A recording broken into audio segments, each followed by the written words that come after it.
హామీలుగానే దగ్గరకు వచ్చిన వాళ్ళకల్లా ముద్దులు పెట్టి ఈ రోజున పన్నుల రూపేణా పిడిగుద్దులు గుద్దుతున్న సంగతిని మనం అందరం కూడా గమనించాలని గుర్తు చేసుకుంటూ, ఇన్ని వర్గాల ప్రజలు కూడా ఒక్కసారి ఆలోచించండి.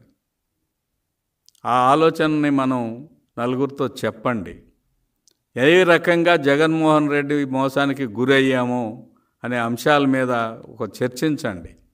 ఏ వర్గం సంతృప్తికరంగా ఉందనేది ఆలోచనను మనం అందరూ కూడా ముందుకు తీసుకెళ్ళగలిగితే ఖచ్చితంగా తెలుగుదేశం పార్టీ మరలా అన్ని వర్గాల సంక్షేమం కోసం పాటుపడే పార్టీ తెలుగుదేశం అని చెప్పి కూడా మనం గమనించుకోవాల్సిన పరిస్థితి ఉందని. జగన్మోహన్ రెడ్డి గారు ఇన్ని వర్గాల్ని మోసం చేయడంతో పాటుగా సొంత పార్టీ వాళ్ళని కూడా ఈ రోజున మోసం చేసే పరిస్థితిగా మనం అందరం చూస్తున్నాం. తన అవసరానికి ఏ వ్యక్తి అయితే ఉపయోగపడతాడో ఆ వ్యక్తిని వాడుకొని తర్వాత నిర్దాక్షిణ్యంగా మరి బయటికి పంపిస్తున్న పరిస్థితి. పూతలపట్టు ఎమ్మెల్యే ఎంఎస్ బాబు అనే ఒక ఆయన ఒక స్టేట్మెంట్ ఇచ్చాడు నిన్న.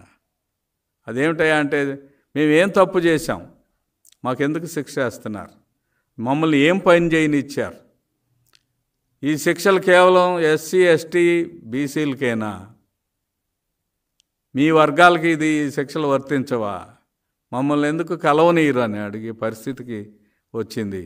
అటువంటి ఎమ్మెల్యే ఉన్న స్థాయి వారికే ఇటువంటి పరిస్థితి వస్తే సామాన్య ప్రజలకి ఇంకే రకంగా ఉంటారు. పోలీసు యంత్రాంగాన్ని వాడి అక్రమ కేసులు పెట్టి నానా రకాలైన ఇబ్బందులు పెడుతున్న పరిస్థితి మనం అందరం కూడా చూస్తూ ఉన్నాం. ఇన్ని రకాలైన పరిస్థితులన్నింటినీ గమనించినప్పుడు సొంత పార్టీ వాళ్ళను కూడా నయవంచనకి గురి చేసిన సంఘటన మనం గుర్తుపెట్టుకోవాలని గుర్తు చేసుకుంటూ చెప్పుకుంటూ, అన్ని వర్గాల్ని మోసం చేసిన జగన్మోహన్ రెడ్డి పరిపాలన నుంచి ఈ రాష్ట్రానికి విముక్తి కలగాలంటే చంద్రబాబు నాయుడు గారు, జనసేన పార్టీ పవన్ కళ్యాణ్ గారి యొక్క ఆలోచన ధోరణితో మనం ముందుకెళ్ళాలని తెలియజేసుకుంటూ ఈ నమస్కారం.